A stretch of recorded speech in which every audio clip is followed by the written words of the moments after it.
How's it going, everybody? Today's going to be a little bit different. I'm making a video about something that I think everybody should be aware of. For those of you that don't believe in chemical trails, well then you can Google this. Anybody can, to verify, and please verify. Title: CIA operated aerial spraying plane carrying mutated virus shot down in China. Okay.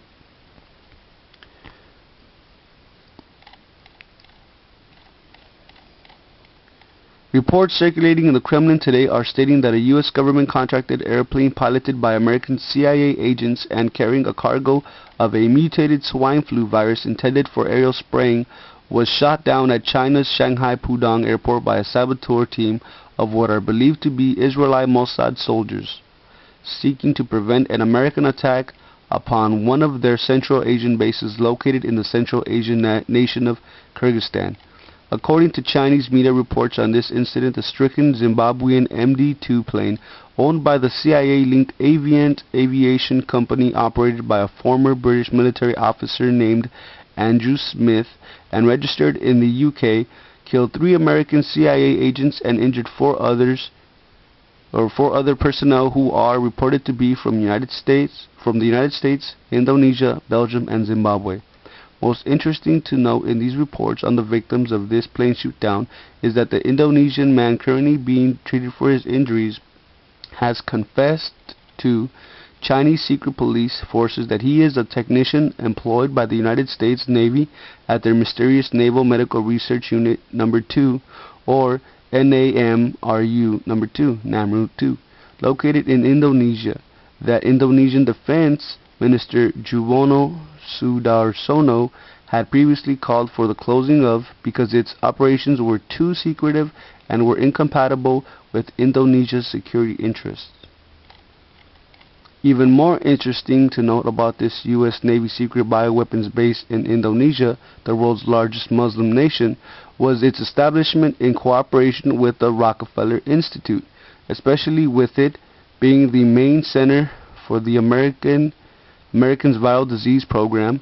They described as the research of epidemiologic and laboratory research on viral hemorrhagic fevers, influenza, encephalitis, and I can't even pronounce that. If you can, good job.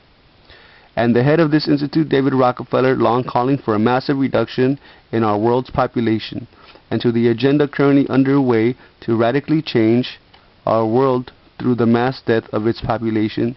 We need look no further for its explanation than David Rockefeller's own words he spoke before the secretive Trilateral Commission in June 1991 when he said, yeah, blah blah blah. Okay.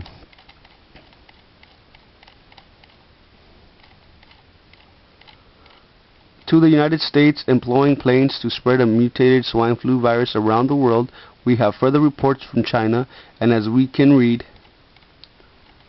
June 26, suspicious aircrafts were forced to land. A U.S.-operated AN-124 changed its call sign from civilian to military, which then triggered a response from the IAF upon entering Pakistani airspace. The plane was forced to land in Mumbai, while the second one was forced down by Nigerian fighter jets that also arrested the crew.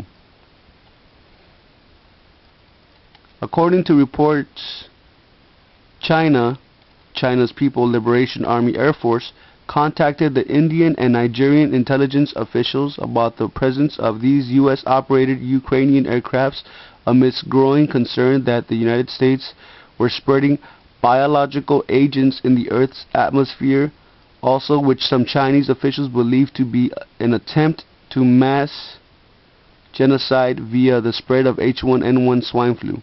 The strange thing about these reports and arrests, as well as the forcing down of the planes, were that these aircrafts were carrying waste disposal systems that could spray up to 45,000 kg or 100 pounds of aerial type mist from sophisticated network of nanopipes that led throughout the trailing edges of the wings, thereby dispersing whatever was in these tanks through a mist.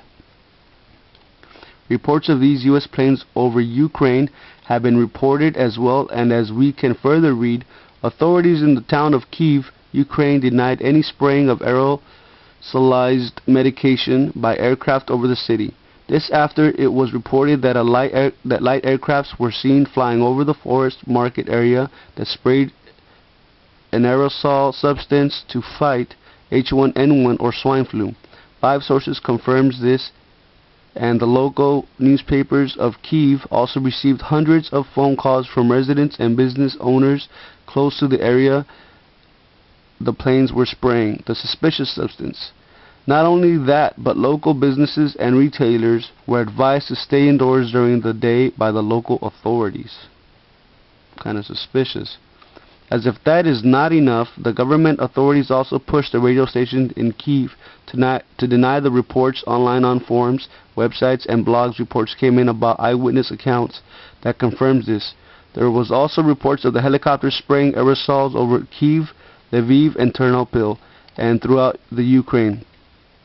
Most disturbing of the effects of the spraying of this mutated swine flu virus over the Ukraine is the devastating toll it has taken on the people of that country, and as we can read, almost 40,000 people got infected since yesterday in the Ukraine by what we still call the Ukraine plague.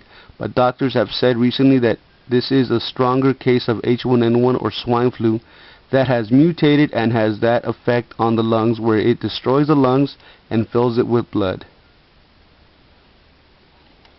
But to the most horrible outcome of this mutated swine flu virus is the World Health Organization now reporting that it is killing people in France, Norway, Brazil, China, Japan, Mexico, Ukraine, and the United States, as the death toll from this global pandemic is now reported to be nearing 8,000, and China now reporting that this deadly disease has now crossed over into dogs. Important to also note in these reports is that the U.S. spray plane shot down in China was reported to be targeting a secret Israeli base located in the Central Asian nation of Kyrgyzstan, which many, I guess some kind of Jews, make up. Approximately 80% of Jews worldwide consider their spiritual homeland. After their long exile, they're under Soviet communist rule, and where Russian intelligence and analysts report the Israelis are nearing the end of their decades-long deciphering of the ancient epic of Manas manuscript. With close to 500,000 lines, the Epic of Manas is 20 times longer than Homer's Odyssey and Iliad combined. That they believe contains our world's oldest warning to our present age, and which coincidentally agrees with the ancient Mayan peoples that the year of 2012 we will see the ending of our present age. Anyways, okay, whatever, now it's getting into something else. The point of this is that, so they shot the plane down, and, who knows. Now, of course, the guy confessed, which really means tortured, so, there's always two sides to a story. This is one side, and who knows what the government side will be. Of course, they might not even say anything, which I would not doubt. So my question here is for everybody watching this: what do you think? Do you believe that this was the United States kind of funded mission, top secret maybe, or do you think that it's just propaganda that obviously China is most likely making up in order for them to have an excuse to either nuke us or go to war with us? Alright, let me know.